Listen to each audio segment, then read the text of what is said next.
Is it going to be Drew Pyne or Brady Cook against South Carolina? Well, FanDuel is giving us a pretty good hint. So let's talk about all the scenarios right now on Locked On Mizzou.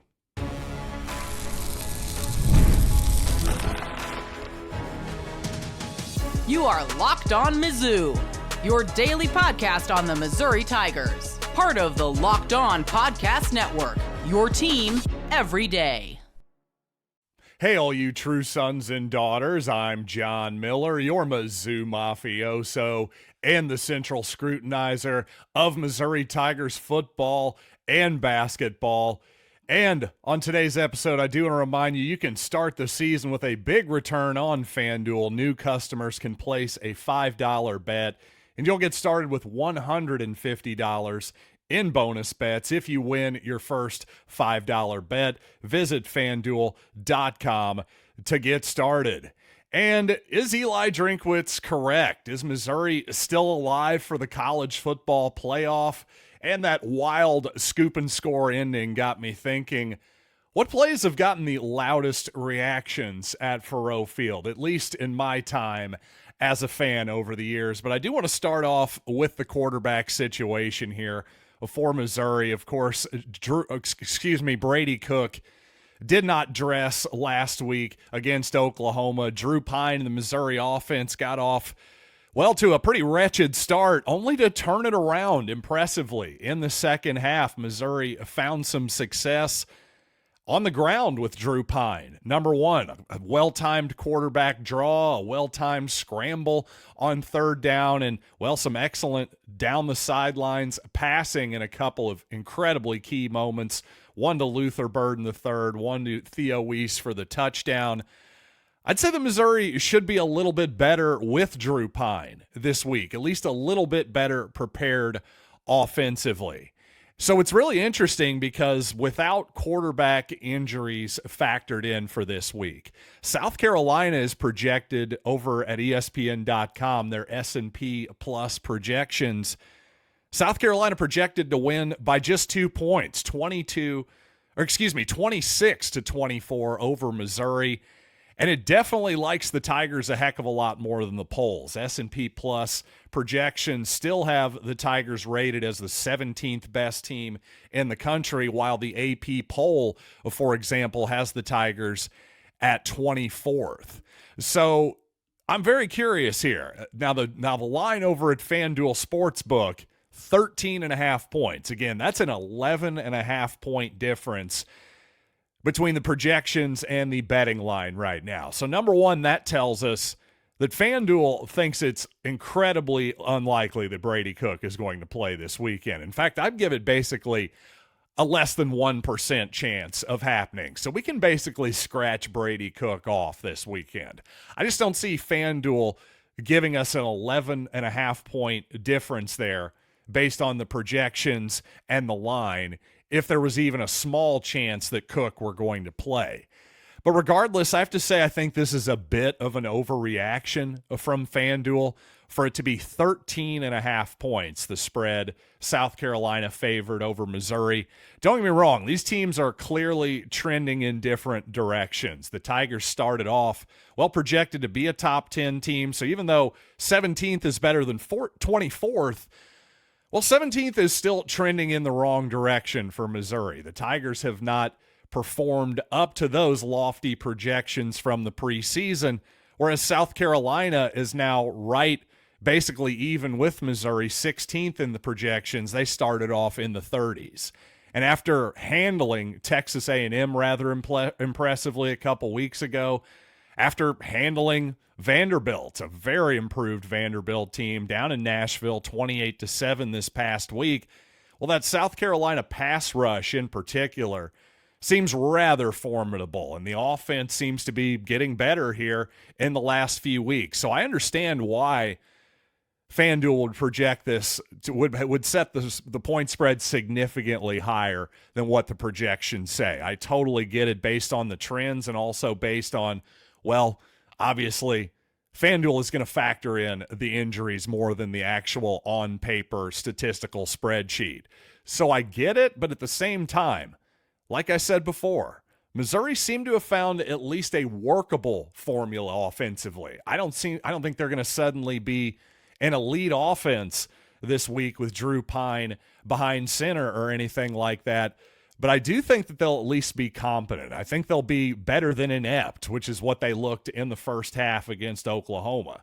And while I'll give South Carolina's defense a lot of credit, especially that pass rush, I think you got to give Oklahoma's front seven a lot of credit as well. The Missouri offensive line has struggled at times this season, but you got to give Oklahoma credit. They were consistently putting a lot of pressure on Drew Pyne, even from up the middle of the field, not just from the edges as well. So hopefully Missouri can do a lot better this week against that South Carolina pass rush. Expect to see, more draw plays and more screen plays, quite possibly to counter that effect. Now, I have to say, based on the betting line, which, to repeat myself, is 13.5 South Carolina favored over Missouri over at FanDuel Sportsbook at the moment, that brings up another question to me, just the certainty in which FanDuel thinks, nope, there's no question that Brady Cook is out this week. That's what that's telling me. So that does make me ask another question. When Eli Drinkwitz sounds like, hey, we're not ruling out Brady Cook for the season, don't anybody get it twisted. Well, that makes me wonder, does Eli Drinkwitz mean the regular season, or does he mean more the postseason? Is he saying that, hey, Brady has a chance to be back for a bowl game or potentially the college football playoff, any type of postseason action that Missouri might find it in? That would be the question that I would ask Eli Drinkwitz if I were in front of him. Not necessarily expecting a direct answer there, but I do think that's at least a topic worth exploring. What exactly did Eli Drinkwitz mean by the season when it comes to Brady Cook? And walking out of that Mizzou OU victory this past Saturday, I was definitely thinking, man, I don't think I've ever seen anything quite like that finish. And indeed, I keep getting a lot of context here that is making me realize that that's true. According to Cole Kubelik, who was the sideline reporter for ESPN, for the SEC network during that ball game, Mizzou OU was the first SEC game over the past 20 seasons with 4 touchdowns in the final 3 minutes and 30 seconds of regulation. That is quite the stat right there. Again, over the past 20 years, no other game has had 4 touchdowns over the last 3.5 minutes of regulation in the Southeastern Conference. Just an absolutely nutso finish by Missouri that I certainly am glad that the Tigers were on the right side of. You know what? I liked that some of my viewers gave Drew Pyne even more credit than I think I gave him this past week. I definitely praised Pyne, but maybe I didn't praise his toughness enough. Viewer Brady Young says Pyne got blasted a few times and shook it off. How about Luther getting laid out and coming back? These boys are tough. I couldn't agree more. There's no questioning the toughness of this roster, and not only just physically, but I would say mentally as well. For as much as, I'll have my complaints about Drinkwitz and the Missouri coaching staff on occasion, to be sure, but maybe the most important aspect of being a football coach is motivation and getting your guys on the same page. And time again, even during the bad moments, it seems like these Missouri teams under Eli Drinkwitz never fold in the towel. That's something that you got to give massive credit to Drinkwitz, his staff, the leaders in the locker room, all of that for that, because, Missouri's definitely been fortunate a few times over the past couple seasons here, but you got to give yourself a chance to be lucky. And there are times when Missouri could have packed it in, and they haven't. They never do. I'll give them all the credit in the world for that. And speaking of Cole Kubelik, after the game, Cole interviewed Eli Drinkwitz, of course, and Drinkwitz was quick to point out that, hey, we are still very much alive in the college football playoff. But is Eli Drinkwitz actually correct about that? Well, my short answer is yes, with an if, but long answer, no, with a but. I'll explain coming up in just a little bit. But first, let's talk about a FanDuel, where you got to get ready to tackle the NFL action with FanDuel, America's #1 sportsbook. Right now, new customers can bet $5 and get $150 in bonus bets if you win. The FanDuel Sportsbook app gives everything you need to place live bets on the NFL all in one place.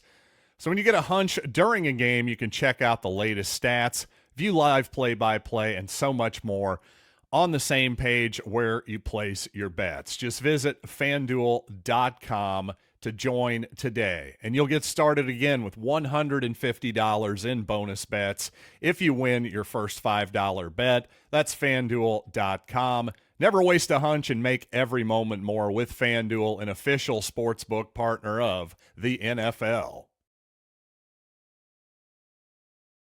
So I just heaped a lot of praise on Eli Drinkwitz for always keeping his squads motivated, in my opinion. So post-game, after Missouri takes down Oklahoma in exciting fashion, his team's fired up. So what does Eli Drinkwitz want to do? Keep them fired up. Let's get them even more fired up, thinking about the future, reminding his team that they have everything to play for, including the college football playoff. So I think nobody misunderstand what I'm about to say here. Eli Drinkwitz did exactly what he should have in that moment regarding his talking up his teams for the college football playoff. And why not? Why not, put it out there in the national narrative as well that, hey, we deserve to be there. Keep yourself at top of mind. There's no downside to any of that, in my opinion. But having said all of that, is any of that realistic? Does Missouri still have a realistic chance to make the college football playoff? I'm afraid that the answer is no. Now, technically, certainly the Tigers are still alive for the college football playoff. You win out, go 10-2. I still think there's an outside chance it could happen. But that's the key phrase there, is an outside chance, because, well, my friends over at FanDuel Sportsbook, they don't exactly like giving away money. I hate to say it. Now, they do give it away again, the $150 bonus bet thing. Again, check out FanDuel.com. But other than that, generally speaking, when it comes to the odds, especially setting the odds for futures, they're not giving anything away these days, especially compared to the olden days. For example, you look at Coach Prime, yes, the Colorado Buffaloes, and their odds to make the college football playoff. Well, they're definitely going to need to win out their last 3 games, almost certainly as well, and then make the Big 12 championship and win it. That sounds like a 4-game winning streak to me. And against Colorado's competition, there's no way that's an even proposition. Like a coin flip that they're going to win out and win the Big 12 could definitely happen, but it's not a coin flip. In my opinion, maybe you think I'm wrong. Don't get me wrong, Colorado's had a nice year. I'm not trying to make this into a Coach Prime thing. I'm just trying to compare this. My point is, well, Colorado is plus 125 to make the college football playoff. In other words, they're not giving you any value there over at FanDuel Sportsbook. But that tells you that Colorado at least has a decent shot to make the playoff. I think we can all agree with that. Now, where does FanDuel Sportsbook have Missouri? Well, interestingly enough, tied with Barry Odom and UNLV at 25-1 to make the college football playoff as of today. Youch. That stings. And again, here's why. Based on my little rant about Coach Prime's Buffaloes that I just had, well, that means Missouri's real odds, their on-paper odds, are actually worse than 25-1. They're probably something more closer to 50-1 to actually make the playoff. Now, that does factor in, of course, the remaining schedule. If Missouri beats South Carolina in an upset, hey, they're 13.5-point underdogs. So that alone is having a major effect on those odds. So if the Tigers do indeed pull the upset this weekend, well, all of a sudden those odds are going to be cut in half. So obviously if the Tigers win out, their odds increase dramatically. But boy, that 25-1 there, that does just say that Missouri needs a lot of help, even winning those final 3 games. You get past South Carolina, and suddenly that schedule looks a lot more manageable with a trip to Starkville, with a home game against Arkansas to finish out the season. The Faurot Field Magic. Tigers have owned that series, especially at Faurot Field recently. Suddenly it's looking a lot more manageable. So if you think Missouri has a chance this weekend, maybe you jump on those odds. But to me, my point is at 25-1, boy, that's scary. That just tells me how daunting it really is going to be for the Tigers to actually pull off a miracle here at the end of the season and make the playoff. But still, Eli Drinkwitz, motivationally, tactically, just coach speak, the whole thing, he said the exact right thing. And if I were him, I would have done exactly the same thing. And like I said before, Eli deserves a ton of credit for a lot of things, but he deserves the occasional constructive criticism as well. And Missouri in its own territory, going for it on 4th down and 1, I could certainly argue, you could certainly make an argument the Tigers should have gone for it there. But I do have to say a jet sweep in a 4th and 1 situation is always a tough call, in my opinion. I just think that's a tougher play when the defense is selling out for on the line of scrimmage in any type of red zone situation, in any type of short yardage situation, especially a do or die 4th and 1 type of play. I just think it makes it tougher to convert a yard than it otherwise would be. On the other hand, I will say if Luther Burden breaks 1 tackle there, then it may well be a touchdown for 65 yards or something like that. But I would rather, just in that spot, to me, the way the game was going, I would have rather played Iowa type of football, play defense, 3-and-out punt type of deal. The Missouri defense did hold there, by the way, so that was a good thing. But to me, even if you get that 4th and 1, the way the Missouri offense was playing there at that point, you've still just got a long field ahead of you. And considering that Missouri punted in an earlier spot from the Oklahoma 39-yard line, that's a spot where definitely Blake Craig has the leg to make it there to at least attempt a field goal. But I understand if you're wanting to play field position, I definitely understand the urge to punt there. But at the same time, if that's how you're going to play it, then now why in your own territory, or are you going for it on 4th and 1? I should probably go back and see exactly what Missouri maybe saw there on that 4th and 1 look. Maybe they just liked the look and somebody missed a block. That's quite possible. But at the same time, I think sometimes offensive coordinators, play callers will fall back on it was open, they just didn't execute, that type of deal. Well, in my opinion, you have to factor in the lack of execution into your calculus there. You have to factor in the downside of, well, how good is my offensive line? How much do I trust my tight ends and my wide receivers to execute their perimeter blocking right now? What about the Oklahoma defense? How much do I respect their ability to stop any type of 4th and 1 play right now? To me, all of those need to be factored in. There's a million different factors there, a million different variables to be sure. But to me, the biggest one of all there is, hey, by all means, line up, pretend like you're going to go for it and try to draw them off sides at the very least. But to actually go for it there, you better be really, really sure you've got the right play on, because, again, even if Missouri gets it, what's the evidence so far there in the first half that the Tigers are going to still be able to execute a 55-yard plus play drive?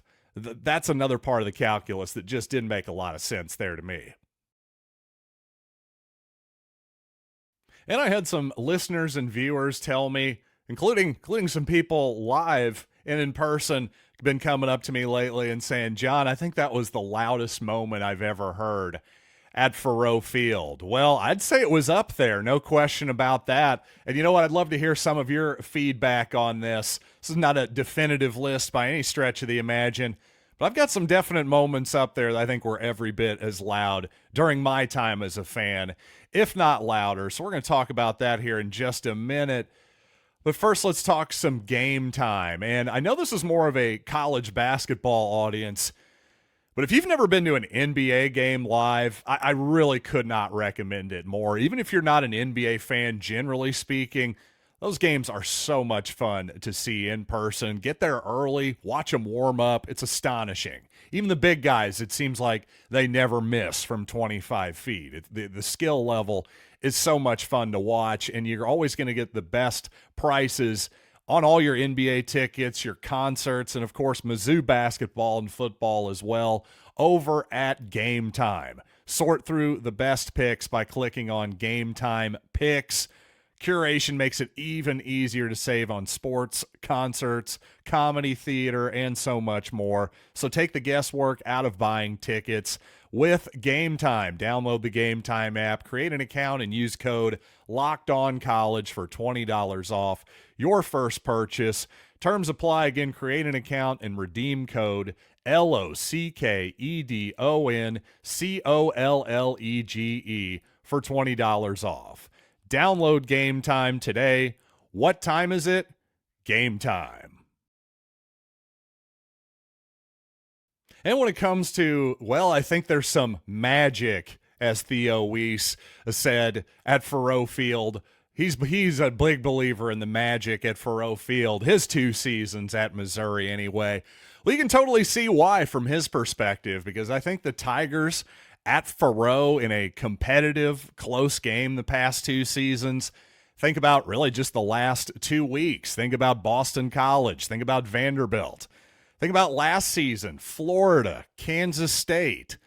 All I can say is if you're watching a competitive Missouri game, not only are the Tigers pulling them out, well, they're a hell of a lot more interesting than your average college football game as well. So you're welcome to all the Disney executives that are surely watching my program as we speak. And I got to say, the night game with the blackout crowd, just incredible vibes. There's something about it. I say we keep that tradition going for as long as possible. Anytime there's a night game, let's do the blackout every single time. I happen to love it. And as far as the loudest moments at Faurot Field, by the way, at least in my time as a fan, I obviously don't go all the way back to pre-World War II when Memorial Stadium was built, a memorial for the World War I veterans here on Veterans Day, by the way. That's how far back this stadium goes. But again, just in my time here, absolutely, that moment was up there. I'd say especially visually, just in terms of the absolute pandemonium that I could see over on the hill, over on the Rock M Hill at Memorial Stadium. I mean, people were absolutely losing their mind in a good way. It was so much fun to see. And of course, the loudest moment I think maybe I've heard, even my dad, who goes way back, a lot further than I do, of course, all the way back to the 60s and 70s with Missouri. Well, even he said, hey, John McGaffey, the previously mentioned John McGaffey, of course, I was saying, throw up the signal, get him to Faurot Field. Hey, well done, athletic department. It was great to see John back at the game. I think he gave us some luck. I'm sorry, I do. That sounds ridiculous, but it couldn't have hurt, right? Some good vibes for sure to see John McGaffey at the game, but just all the anticipation. College game day there, Oklahoma #1 in the nation. Missouri had been taking a flogging from the Sooners for decades. Just all of that pent up sort of energy, just to have it blown off completely. The opening kickoff of the game. McGaffey, not even Missouri's usual kick returner, by the way. That's something that is forgot. He was sort of the up man there. Well, an incredible play that will be remembered forever. That's probably is the loudest I've ever heard it at Faurot Field. I'll tell you this, though, there's some other close moments, too. Of course, Henry Josie in 2013 clinching the SEC East with a long touchdown run against Texas A&M. I mean, that's got to be as loud as anything I've ever heard at Faurot Field, too. And, you know, a couple, I'd say at least 2 or 3 touchdowns in the 1997 Nebraska game. Corby Jones heroically jumping over the goal line and sacrificing his body. And then the play action pass to an open Missouri tight end that, well, was quite clearly the crowd reaction from that practically moved head coach Larry Smith to tears. So, yeah, I'd say that one was pretty good, too. 2002, a lot of Oklahoma ones here. Brad Smith against Oklahoma that year. just an incredible night, a bunch of moments that I can remember there. And of course, 2003, the throwback pass, the two Brad Smith, just an incredible moment. Lots of stuff against Nebraska in 2003, the field rushing, the whole thing. So to me, those are the moments that stand out. What other ones stand out in your mind? I'm sure there's at least a couple that I've forgotten, but man, that return by Zion Young, I'll tell you, that was as wild as it gets. And from my perspective, I actually went much more wild. For example, when Harrison Mevis hit the field goal last year against Kansas State, for some reason that just felt more definitive. And I think I've actually become a little bit jaded on any type of fumble play in particular because of instant replay. Don't get me wrong, I had my arms in the air and I'm going, oh my God, oh my God, oh my God. But I'm still, part of me is going, wait, is this real? Is this really going to count? So you almost have to wait, at least I have to wait 15 or 20 seconds now on those type of plays, especially anything involving a fumble, to go, wait, was that really a touchdown? Unlike the definitiveness, for example, of the Kansas City Chiefs blocking that field goal this week. Well, I just ended up, that was immediate hysterical laughter from me on that one, but a definite delayed reaction from the Zion Young fumble. So it's been a fun one to go back and watch again and just watch the hill become completely unglued in pure pandemonium. Great stuff. Hopefully it's been a good episode of Locked On Mizzou for you. Thanks for joining me here as always. And if you need more football, check out Locked On SEC with Chris Gordy over on YouTube and wherever you listen to podcasts as well. So until next time, I'm John Miller, and thanks for listening to Locked On Mizzou.